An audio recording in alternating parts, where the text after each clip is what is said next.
A column this week in another government publication, the Minju Choson, disparaged Trump as a money grubber for selling American weapons to South Korea and Japan, arguing that they need to be well equipped in the event of a North Korean attack.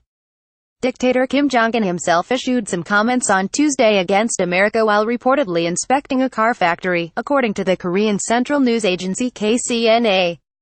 North Korea maintains a variety of outlets, all controlled by the state, designed to disseminate anti-American, pro-communist propaganda. Speaking at the car complex inspection, Kim is quoted as dismissing the hostile forces' desperate efforts to block the advance of North Korea, according to South Korean news service Yonhap. Thanks to these forces, namely, America and South Korea, Kim argued that North Korea could now produce a great miracle startling the world. That report did not directly attack the United States to the extent that others published subsequently did. The Rodong Sinmun diatribe published Tuesday appeared to be an attack on Washington for designating the country a state sponsor of terrorism for the first time since 2008 but did not mention the designation specifically, according to a KCNA report produced in the wire service KCNA Watch.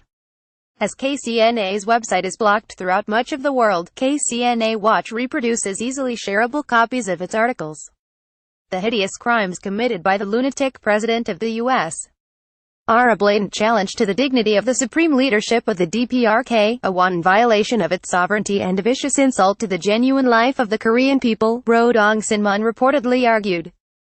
Trump is a heinous criminal who should be sternly punished at the DPRK's court and at the Court of Justice and Human Conscience, it continued, later accusing Trump of having malignantly slandered and insulted the dignity of the supreme leadership at the DPRK. The army and people of the DPRK regard the dignity of their supreme leadership dearer than their own lives, and they show no mercy to anyone attempting to hurt it in the least, Rodong warned.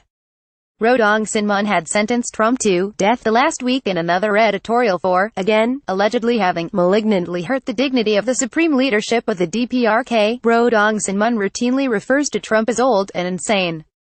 Trump has responded by vowing to never call Kim short and fat on Twitter.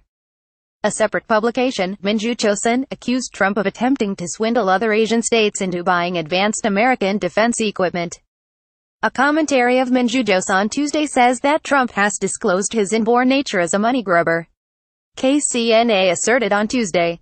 Trump is letting out such lunatic outbursts as total destruction of North, annihilation, calm before storm, thereby maximizing the standoff with the DPRK, the publication continued. An aim lurking behind this is to make munitions monopolies rake up profits and make a bundle of money in return. Trump is, indeed, traitor and money grubber, earning money in return for pushing the destiny of the U.S. mainland and the Americans into danger, it concluded. In announcing the designation of North Korea as a state sponsor of terrorism, Trump asserted that North Korea has repeatedly supported acts of terrorism, including assassinations, on foreign soil. Should have happened a long time ago. Trump later told reporters.